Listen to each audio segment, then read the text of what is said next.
우리를 구원하시기 위해 예수님께서 이 땅에 오시고 우리를 위해서 십자가를 지시기 위해 이 땅에 공생의 삶을 사셨습니다.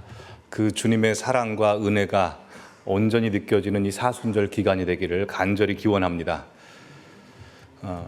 엘리베이터 회사 중에 오티스라는 회사가 있지요.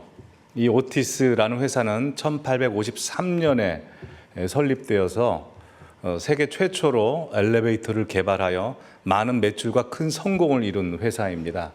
근데 사실 이 오티스라는 회사에서 만든 초창기 엘리베이터는 많은 사람들에게 그닥 좋은 평가를 받지는 못했습니다. 왜냐하면 엘리베이터를 처음 탑승한 사람들이 엘리베이터의 속도가 너무 느리다고 컴플레인을 했기 때문입니다. 컴플레인을 받은 오티스 회사에서는 어떻게 엘리베이터의 속도를 빠르게 하여 사람들의 컴플레인을 해소시킬 수 있을까? 많은 연구자들 그리고 발명가들, 엔지니어를 불러 모아서 연구를 합니다. 근데 몇 날 며칠 연구하고 고심해봐도 좋은 해결책이 나타나질 않았습니다. 왜냐하면 당시 기술력 가지고는 엘리베이터 속도를 빠르게 함과 동시에 엘리베이터의 안정성을 확보할 수가 없었기 때문입니다. 근데 이 문제는 아주 의외의 사람이 의외의 방법으로 해결합니다. 누가 해결했냐면요, 이 오티스사의 직원이 해결한 것이 아니고 이 오티스 엘리베이터가 설치된 빌딩의 빌딩 관리인이 해결합니다. 하루는 그 빌딩 관리인이 엘리베이터를 타고 오르락내리락 하는 사람들을 살펴보니까 엘리베이터의 문제는 속도가 아니었고 엘리베이터 안에 타고 있는 사람들이 느끼는 지루함의 문제가 있었다는 겁니다. 우리도 그렇지 않습니까? 그 비좁은 엘리베이터 공간 안으로 들어가면 괜시리 어색해지고 또 시간이 느리게 갑니다. 주일날 우리 박경수 목사님과 함께 예배를 드리기 위해 3층에서 엘리베이터를 타고 본당으로 내려오면 항상 1층에서 땡 하고 문이 열립니다. 그럼 문 밖에 계신 성도님들께서 항상 저를 보시고 깜짝 놀라십니다. 왜 깜짝 놀라시는지는 저도 잘 모르겠습니다. 그리고 바로 계단으로 내려가시려고 하시면 타시라고 해서 이제 같이 타고 내려갑니다. 내려가는 시간이 길어봤자 3초, 2초 그렇게 됩니다. 근데 그 내려가는 시간 3초, 2초가 마치 몇 분이라도 흐르는 양 그 적막감과 어색함, 시선을 어디다 둘지 모르는 그런 분위기 속에서 내려옵니다. 근데 그럴 수밖에 없답니다. 왜냐하면 사람들은 다 자기마다 그 안정감을 누리는 방어 거리가 있는데 그 비좁은 엘리베이터 공간 안에서는 그것이 다 깨져버리기 때문입니다. 그러니 적막함, 어색함, 지루함이 있을 수밖에 없죠. 이것을 간파한 건물 관리인이 그 지루함의 문제를 해결하기 위해서 선택한 방법이 있습니다. 그게 뭔지 아십니까? 예, 맞습니다. 엘리베이터 안에 거울을 설치한 것입니다. 거울을 설치하자 사람들이 거울에 비친 자신의 모습을 보고 온몸 매무새를 가다듬기도 하고 머리도 정돈하기도 하면서 시간을 보내니까 그 지루함의 문제가 해결되었다는 것이죠. 그 수많은 사람들은 그 엘리베이터의 문제를 속도로 봤기 때문에 속도의 문제를 해결하다 보니 해결을 못합니다. 하지만 이 건물 관리인은 그 지루함이라는 본질을 꿰뚫었기 때문에 그 문제를 해결할 수 있었죠. 우리 인생도 마찬가지입니다. 우리가 인생을 살다 보면 참 여러 가지 문제들을 만납니다. 자녀 문제, 건강 문제, 사업 문제, 진로 문제, 인간관계 문제 등등 좀 안 일어났으면 하는 문제들이 우리의 삶에 구석구석 여지없이 끊임없이 반복적으로 벌어집니다. 심지어 선한 뜻을 가지고 좋은 일 하려고 했던 일들도 다 문제로 변하는 경우들이 있습니다. 자, 그렇다면 왜 우리 인생 가운데 이 여러 가지 문제들이 끊임없이 일어나는 것일까요? 이 문제들의 본질은 무엇일까요? 시편 119편 71절 보시면 이 문제의 본질을 이렇게 설명해 줍니다. 시편 119편 71절, 고난당한 것이 내게 유익이라 이로 말미암아 내가 주의 율례들을 배우게 되었나이다 입니다. 고난이 어디서부터 왔는지는 모르겠고, 그래서 내 앞에 놓인 고난 내 문제만 해결하는 것이 내 인생의 가장 중요한 본질이라고 생각을 했는데, 고난의 시간을 다 통과해서 보니 내가 하나님을 사랑하게 되었고, 내 뼛속 깊이 말씀이 새겨져 말씀을 순종하게 되었다라는 게 본질이죠. 즉, 내 앞에 고난과 문제가 본질이 아니라 그 너머에 있는 하나님의 뜻이 본질이라는 것이죠. 그러게 우리 인생 앞에 여러 가지 문제, 어려움이 다가올 때마다 그 문제에 집중하지 말고 그 뒤에 있는 하나님의 뜻을 살펴봐야 할 것입니다. 우리 이야기 참 많이 들었습니다. 다들 잘 알고 있는 내용이죠. 그런데 우리의 삶에 다가오는 모든 문제들 속에서 막상 그 문제들 앞에 서면 마치 엘리베이터의 지루함의 문제를 엘리베이터의 속도의 문제로 해결하려고 하던 것처럼, 우리도 우리 문제의 본질을 보지 못하고 겉으로 드러난 표면적인 문제들을 해결하려고 안간힘을 씁니다. 그러다 보면 더 치열하게 세상적인 방법, 인간적인 방법으로 그 문제들을 돌파해내려고 최선을 다하죠. 그럼 그 문제가 말끔히 해결되든가요? 때에 따라서는 겉으로 보여지는 표면적인 문제는 해결할 수 있습니다. 하지만 본질적인 문제가 해결되지 않았기 때문에 나중에 그 문제는 다른 문제로 파생되어 또 시달릴 수밖에 없죠. 문제는 문제로 계속 꼬이고 우리의 삶은 비루해지기도 하고 억척스러워집니다.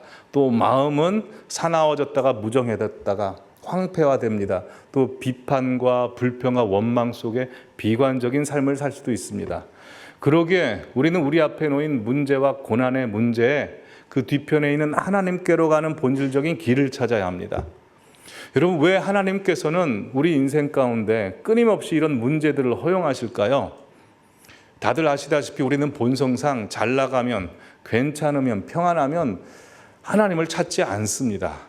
그러나 우리 인생에 문제가 닥치고 어려움이 와서 절망이 되고 낙담이 되면 내 인생 별거 아니구나를 깨닫게 돼서 하나님을 찾게 됩니다. 그래서 하나님께서 우리의 인생을 보시다가 어느 순간 가슴 아파하시면서 우리 인생을 흔드시고 낮추실 때가 있습니다. 왜 그럴까요? 본질을 보라는 것이죠. 그러기에 우리는 우리의 인생이 흔들려질 때마다 내가 생각했던 계획들, 내 인생의 밑그림, 내 생각, 내 계획, 내 꾀를 다 내려놓고 하나님을 대면해야 합니다. 왜냐하면 하나님을 대면해야지만이 내 앞에 놓인 어떤 문제를 할지라도, 심지어 그 문제가 해결되지 않는다 할지라도 우리는 거기서 본질적인 답을 찾고 그래도 인생을 살 수 있기 때문입니다. 오늘 본문에 야곱이 그리합니다. 오늘 본문에 나오는 내용은 자기 재력, 자기 지혜, 자기 권세, 자기 능력으로는 도저히 해결될 수 없는 문제를 만난 야곱이 지금까지 자기가 가졌던 자기 인생의 계획과 밑그림, 자기 생각, 자기 꾀를 다 내려놓고 하나님 앞에 낯짝 엎드리고 하나님을 대면하여 본질적인 답을 찾고 드디어 하나님께서 원하시는 뜻대로 살기로 결단하는 장면입니다. 근데 야곱이 하나님의 뜻대로 살기로 결단하는 이 과정은 그냥 이루어진 과정이 아닙니다. 야곱의 인생이 끊임없이 흔들렸기 때문에 그는 하나님께서 원하시는 삶을 살기로 작정합니다. 만약 하나님께서 그의 인생 가운데 흔들림 없이 그냥 평안하게만 살게 했다면 그는 하나님이 잊어버렸을 겁니다. 우리도 마찬가지지 않습니까? 오늘 이 자리에 나와서 하나님 앞에 예배 드리실 수 있는 것은 과거에 우리 인생이 흔들린 적이 있죠. 그때 하나님께서 가만 놔두시는 것이 아니라 찾아오셔서 말씀을 주시고 은혜를 베푸셨습니다. 그러기에 오늘도 우리는 그 은혜를 사모하며 우리 아버지 품 안에 이렇게 오신 것 아니겠습니까? 그러기에 평생에 흔들렸던 인생을 산 야곱의 인생과 우리의 인생을 한번 비교해보고 우리 인생이 흔들릴 때 어떻게 본질이신 하나님께로 찾아갈 수 있는지 오늘 말씀을 통해서 함께 살펴보도록 하겠습니다. 성경을 보시면 야곱의 인생 전체 한 총 3번 정도 크게 흔들렸습니다. 첫 번째로 그의 인생이 흔들렸을 때는 그가 잘못했을 때, 그가 죄 지었을 때, 그가 욕심냈을 때입니다. 다들 아시다시피 야곱은 자기 형 에서보다 몇 분 늦게 태어난 쌍둥이 동생이었습니다. 그러니 그는 어릴 때부터 열등감 속에서 살아옵니다. 당시 사회는 뭐 가부장적인 사회고 남성 위주의 사회고 장자를 중요시 여기는 사회였기 때문에 장자이자 남성적이었던 형에서는 많은 사람들의 인정을 받으며 주목받으며 살아왔습니다. 하지만 이에 반해서 차남이었고 또 여성적인 야곱은 사람들의 주목을 받지 못했죠. 게다가 당시에는 장자가 아버지의 모든 재산을 이어받습니다. 차남은 없습니다. 그러니 몇 분 뒤에 태어난 차남인 야곱의 입장에서는 굉장히 억울하고 부당하다고 느꼈을 겁니다. 그럼에도 불구하고 야곱은 자기가 살고 싶은 삶이 있었고 자기가 갖고 싶은 것이 있었기 때문에 그것을 얻기 위해 최선을 다하는데 사회적 통념 속에서 제한이 분명했기 때문에 정당한 방법으로 자기가 갖고 싶은 걸 가질 수가 없었습니다.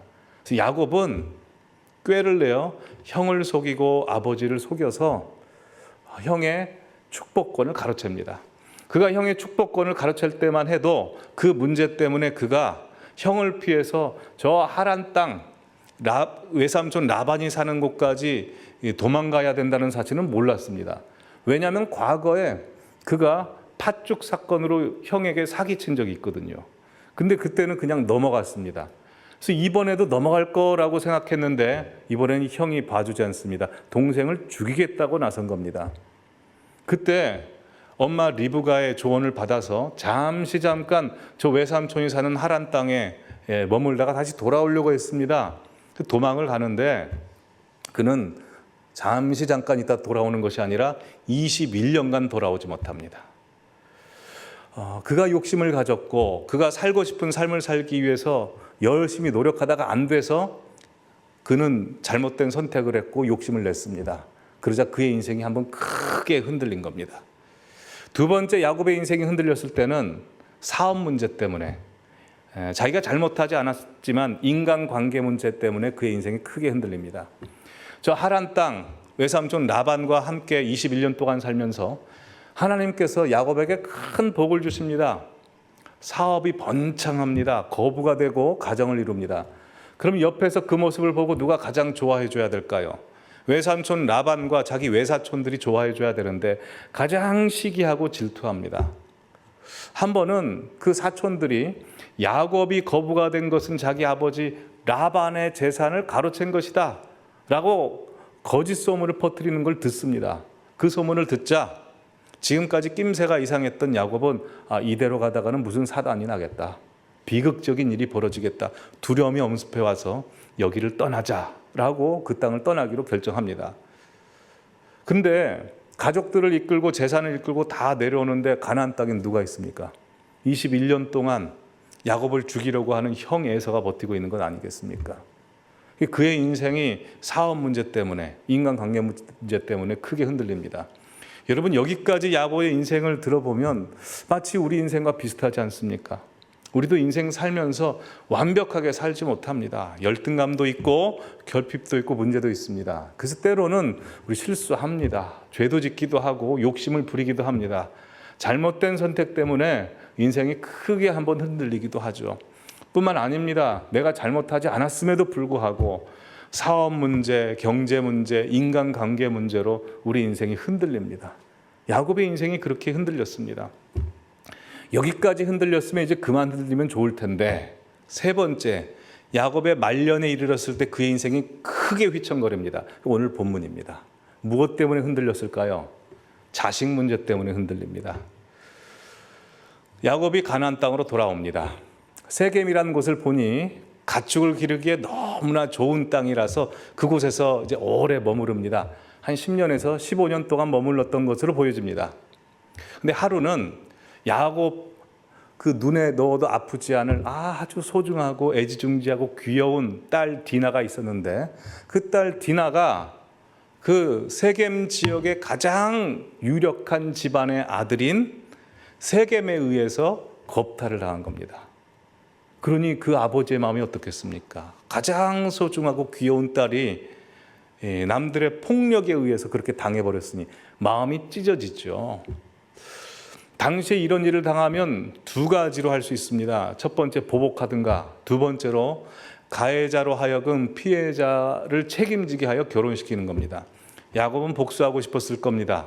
그러나 자기 딸 디나를 강간한 이 세겜은 그 지역에 가장 큰 힘을 가진 집 아들이었고, 또 한 집안을 책임져야 되는 야곱 입장에서는 이걸 어찌할 수 없었을 겁니다. 근데 불행 중 다행인지 모르겠습니다. 자기 딸을 강간한 이 세겜이 이 디나를 너무나 좋아한 겁니다. 그래서 세겜이 자기 아버지 하몰에게 이야기합니다. 아버지, 내가 사고 쳤습니다. 나 결혼 좀 시켜주십시오 하고 이제 야곱에게 다가옵니다. 야곱에게 가서 하몰이 우리 사돈지간 맺읍시다 라고 이야기를 합니다. 야곱은 화가 났지만 그래도 그는 항상 갈등이 있으면 피하는 사람이었습니다. 암묵적으로 거기서 그냥 동의를 합니다. 그런데 그 이야기를 듣고 있었던 야곱의 아들들이 하몰에게 이야기합니다. 우리는 자고로 할례 받은 민족입니다. 그러니 우리 사돈지간 맺으려면 당신들도 할례를 해야 됩니다. 여러분, 이 할례가 우리가 지금 듣기엔 쉬운데요. 당시에는 마취 주사도 없습니다. 그리고 부싯돌 같은 걸로 얼마나 아프겠습니까? 근데 이 세겜이 정말 디나를 좋아한 겁니다. 아버지, 우리 할례 받아요 라고 이야기를 하고, 이 하몰도 그 작은 아들이 정말 애지중지했던 것 같습니다. 그래서 그래 좋다라고 이야기합니다. 그 본문이 34장 18절 19절 있습니다. 우리 같이 읽어볼까요? 그들의 말을 하몰과 그의 아들 세겜이 좋게 여김으로 이 소년이 그 일 행하기를 지체하지 아니하였으니 그가 야곱의 딸을 사랑함이며 그는 그의 아버지 집에서 가장 존귀하였더라. 제가 보고 깜짝 놀란 본문이 이겁니다. 그 일 행하기를 지체하지 아니었더니, 와, 정말 아픈 그 할례를 지체하지 않고 해버리는 겁니다. 진짜 사랑했던 것 같습니다. 또 그 아버지도 그 아들을 애지중지 여깁니다. 여러분, 근데 하몰 집안도 이 애가 문제고요. 야곱 집안도 이 자녀가 문제입니다. 이 애꿎은 세겜 하나 때문에 그 하몰의 부족의 성인 남자들이 다 할례를 받아야 되는 겁니다. 그러니 그 성인 남자들이 할례를 받을 때 얼마나 입이 이렇게 나오고 욕을 많이 했겠습니까? 그렇게 다 할례를 받아버립니다. 근데 할례를 받고 3일째 가장 아플 때 야곱의 두 아들 디나의 친오빠였던 시므온과 레위가 아버지 몰래 칼을 가지고 가가지고 이 할례를 받은 성인 남자들을 다 죽여버립니다. 그리고 어린아이, 재산, 여자들을 다 노략질 해옵니다. 여러분, 이건 엄청난 사건입니다. 세겜이 잘못했죠. 근데 그래도 책임지려고 했고 부족 간에 결혼하기로 약속을 맺지 않았습니까? 근데 시므온과 레위가 칼을 갖고 죽인 것은 마치 결혼식 당일날 상대 사돈의 가족들을 다 죽인 겁니다. 하객들까지. 이것은 옆에 있는 부족들에게도 굉장히 화를 내게 하는 아주 놀라운 사건입니다. 당시에 그런 일이 있으면 연방 부족으로 돼 있었기 때문에 부족들이 힘을 합쳐서 이 야곱의 가문을 멸문지화를 만드는 겁니다. 이 사실을 잘 알고 있었던 야곱이 덜컥 겁이 납니다. 그래서 아들들에게 이렇게 화를 냅니다. 34장 30절 말씀 함께 읽을까요? 야곱이 시므온과 레위에게 이르되 너희가 내게 화를 끼쳐 나로 하여금 이 땅 주민 곧 가나안 족속과 브리스 족속에게 악취를 내게 하였도다. 나는 수가 적은즉 그들이 모여 나를 치고 나를 죽이리니 그러면 나와 내 집이 멸망하리라. 우리 다 죽었다 이 이야기입니다. 여러분, 이때 야곱이 느꼈던 공포와 자괴감은 이전에 그가 형과 아버지를 속여서 저 하란 땅으로 도망갔을 때 느꼈을 때 공포와 또한 그가 다시 돌아왔을 때, 즉 에서를 만나기 전에 느꼈던 공포와는 비교할 수 없을 정도로 어마어마했을 겁니다. 왜냐하면 그가 형과 아버지를 속이고 하란 땅으로 도망갔을 때는 그래도 의지할 게 있었습니다. 도망갈 라반의 집이 있지 않았습니까? 인맥 의지할 수 있었습니다. 또한 그가 에서를 만나기 전에는 그래도 에서한테 줄 재산이라도 뇌물이라도 줄 수 있었습니다. 근데 이번 경우에는 돈으로 해결 못합니다. 인맥으로도 해결 못합니다. 그 무엇으로도 해결 못합니다. 여러분, 자녀 문제가 그렇지 않습니까? 내 문제는 내가 지고 가면 되는데 자녀에게 일어난 일은 어떻게 할 수 없습니다. 오늘 본문의 야곱처럼 화밖에 낼 수 없죠. 돈으로도 안 되고 인맥으로도 안 되고. 여러분, 이렇게 야곱의 인생이 점점점 흔들립니다. 처음 자기 죄 때문에, 잘못 때문에 인생이 흔들렸다가 괜찮은 줄 알았더니 사업의 문제, 다른 사람과의 인간관계 문제 때문에 흔들렸다가 이제 좀 괜찮나 싶었더니 말년에 자식 문제 때문에 흔들려서 그의 인생이 이제 폭삭 주저앉게 됐습니다. 우리 성도님들의 인생도 그렇지 않습니까? 하나님 앞에 나와 이 문제 해결해 주십시오라고 간구해서 그게 해결이 됩니다. 근데 거기서 끝나지 않고 또 다른 문제가 일어나고 또 다른 문제가 일어나서 우리의 인생이 계속 흔들립니다. 왜 우리의 인생이 이렇게 흔들리는 걸까요? 하지만 이때 우리가 기억해야 될 것이 있습니다. 그것은 우리의 인생이 흔들릴 때마다 하나님께서 우리에게 찾아오신다는 겁니다. 그리고 말씀 주신다는 겁니다. 오늘 야곱의 인생을 보시면요, 굉장히 신기한 게 있는데 야곱의 인생이 이 세 차례 흔들릴 때마다 하나님께서 야곱에게 찾아가셔서 말씀하셨다는 겁니다. 그가 형과 아버지를 속이고 저 하란 땅으로 도망갔을 때 창세기 28장 15절에 하나님께서 이렇게 찾아오셔서 말씀하십니다.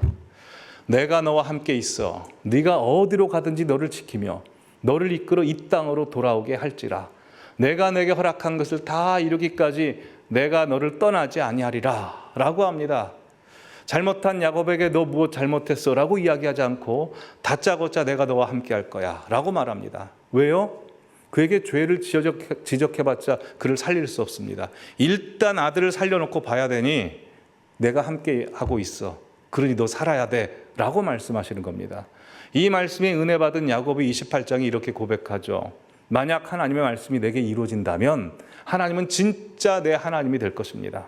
두 번째로 내가 이 베델을 제단으로 쌓아서 하나님 앞에 예배 드릴 것이고, 세 번째로 10분의 1을 내가 하나님 앞에 드리겠습니다 라고 베델로 돌아오게 하시면 이거 하겠다고 약속을 합니다.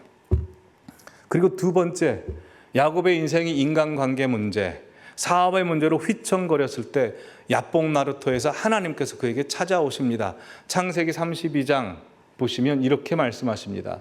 내 이름을 다시는 야곱이라 부를 것이 아니요 이스라엘이라 부를 것이니 이는 네가 하나님과 및 사람들과 겨루어 이겼음이라 라고 하심으로써 야곱, 내 인생의 모든 문제는 갈등이지만 그건 너와 나와의 갈등이다. 하지만 내가 너를 내 아들로 삼으니 내가 너에게 졌다. 내가 너에게 어떻게 할 수 없다. 너는 내 아들이다 라고 와락 안아주십니다. 그리고 오늘 본문, 그의 인생이, 그의 가문이 멸문지화의 위기와 공포 앞에 있을 때 하나님께서 또 찾아가셔서 말씀하십니다. 35장 1절 말씀 우리 같이 읽겠습니다. 하나님이 야곱에게 이르시되 일어나 베델로 올라가서 거기 거주하며 내가 내 형 에서의 낯을 피하여 도망하던 때 내게 나타났던 하나님께 거기서 제단을 쌓으라 하신지라. 오늘 본문을 보면서 궁금한 게 있었습니다. 왜 그토록 하나님께서는 야곱의 인생이 흔들릴 때마다 찾아가셨을까요? 야곱의 인생을 보면 참 부족한 것도 많고 하나님의 은혜를 받았으면 자꾸 그 은혜를 잊어버리고 자꾸 마음대로 사는데 왜 그럼에도 불구하고 하나님께서 포기하시지 않고 계속해서 찾아오시는 걸까요? 궁금해서 한번 하나님께 여쭤봤습니다. 하나님, 왜 야곱에게 이렇게 찾아가셨습니까? 제 마음에 생각났던 5글자가 있습니다. 아픈 손가락. 하나님께서 야곱을 보실 때는 아픈 손가락이죠. 그는 형의 발 뒤꿈치를 잡고 태어났습니다. 근데 그에게는 너무나 힘이 없고 힘이 약하기 때문에 그가 사람을 속이고 그 인생을 살 수밖에 없었습니다. 그러다 사람에게 공격을 받으면 너무나 무서워서 도망갈 수밖에 없었고, 또 인생의 극한 고난과 어려움 앞에서 자기가 환도뼈가 부러져 장인이 될 때까지 하나님을 붙잡아야 살 수 있었던 야곱. 그럼에도 불구하고 또 하나님을 잊어 자기 마음대로 살다가 말년에 가서 자기 아들, 자녀 문제로 인생이 휘청거릴 수밖에 없었던 이 야곱이 하나님께서 보실 때는 아픈 손가락이죠. 아픈 손가락이라는 찬송이 있습니다. 이태원 교회 다니시는 김영 집사님이 작사하시고 노래를 직접 부르셨는데요. 그분에게는 30살 된 자폐 아들이 있습니다. 장애인, 아픈 손가락이죠. 그 아들을 기르면서 얼마나 외롭고 쓸쓸하고 원망이 되고 또 힘들었을까요? 근데 어느 날 기도하던 중에 하나님께서 응답을 주셔서 이 찬송을 부릅니다. 한번 들어보실까요?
이 곡을 5년 전에 작사하고 직접 불렀는데요.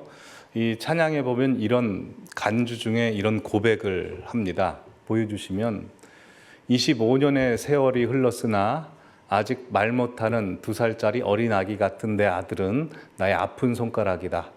내가 이 녀석 때문에 얼마나 가슴 아프고 얼마나 힘이 드는지 모른다. 그런데도 자고 있는 아들의 얼굴을 들여다보면 정말 사랑스럽다. 그건 바로 내가 내 배 아파 낳은 내 자식이기 때문이리라. 하나님이 우리에게 향하신 마음이 바로 이런 마음이 아닐까 생각해 본다. 죄와 허물 많은 우리를 사랑해 주셔서 바른 길로 갈 수 있도록 인도해 주시고 때로는 아픈 매도 드시지만 절대 버리지도 포기하지도 않고 감싸 주시는 그 사랑. 그렇다. 나의 아들이 내 아픈 손가락이듯 부족하고 힘들고 연약한 나는 하나님의 아픈 손가락인 것이다. 왜 나만 이렇게 고통 속에서 살아야 하는지, 왜 이런 힘겨운 짐을 지게 하셔서 눈물 흘리며 살게 하는지 원망스러웠다. 아침에 눈을 뜨는 것조차 싫었고 모든 것을 포기해 버리고 싶은데 그럴 용기도 없는 내가 미웠다. 그러나 이제 나는 깨달았다. 아프고 부족한 아들을 안쓰럽고 애틋하게 여기며 지극히 사랑하는 지금의 나처럼 주님도 지치고 힘든 나를 더욱더 아끼고 사랑하고 계시다는 것을. 그렇죠. 우리 인생이 끊임없이 흔들리지만 하나님께서 우리에게 찾아오시는 이유는 우리 모두가 하나님의 아픈 손가락이죠. 우리가 겉으로 보기에는 다 아무 일 없이 살고 있지만 사실 우리 성도님들 여러 아픈 사연들, 눈물들, 고난의 시간들이 있지 않습니까? 그러게 하나님께서 우리 교회를 베델로 삼아 주셔서 사닥다리를 타고 내려오셔 우리에게 말씀 주시고 은혜 주시며 우리가 이렇게 신앙생활할 수 있는 것 아니겠습니까? 그래서 다시 일어서게 되는 겁니다. 하나님께서 우리 성도님들 한 분 한 분을 아픈 손가락으로 보시기 때문입니다. 그래서 야곱의 인생을 보면 하나님께서 계속해서 은혜를 주시는 것입니다. 왜 하나님께서 그에게 은혜를 주셨을까요? 그러하여금 하나님께서 원하시는 본질을 보고 따라가게 하시기 위해서입니다. 여기서 우리가 기억해야 될 것이 있습니다. 우리가 하나님의 은혜를 받았다고 해서 온전한 변화가 이루어지는 것은 아니라는 것입니다. 하나님께서 우리에게 은혜를 주신 목적은 변화를 위해서 주신 것인데 그 변화가 이루어지려면 중간에 우리 쪽에서 해야 될 게 있습니다. 그게 뭘까요? 결단해야 합니다.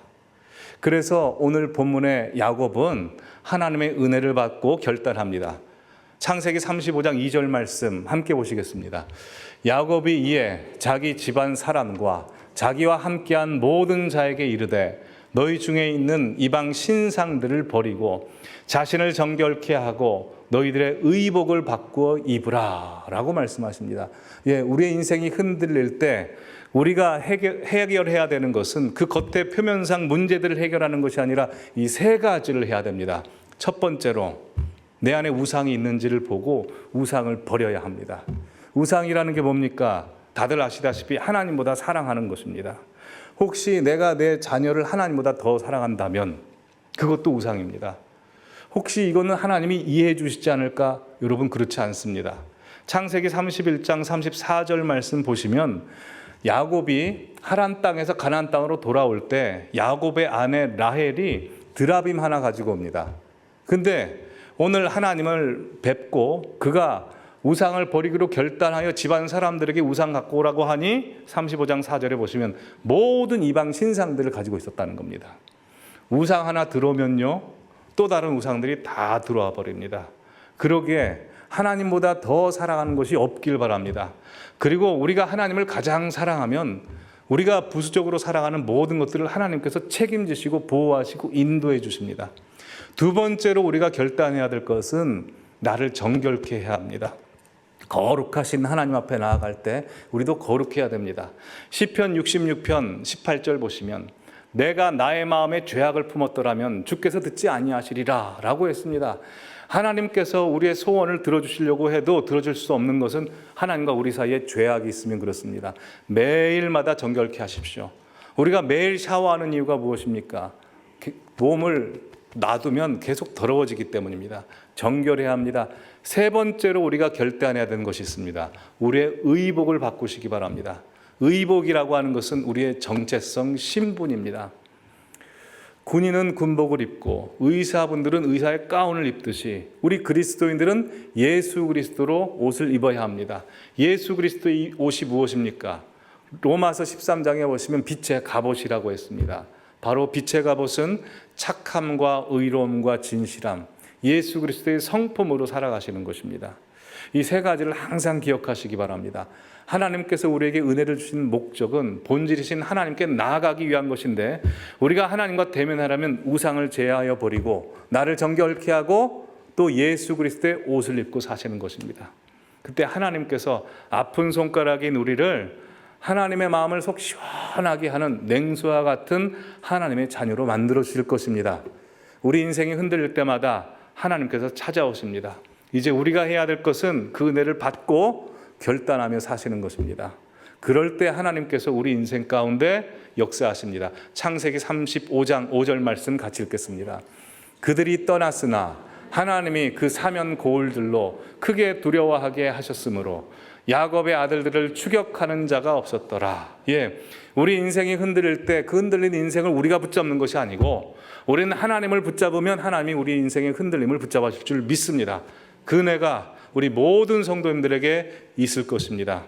기도하시겠습니다.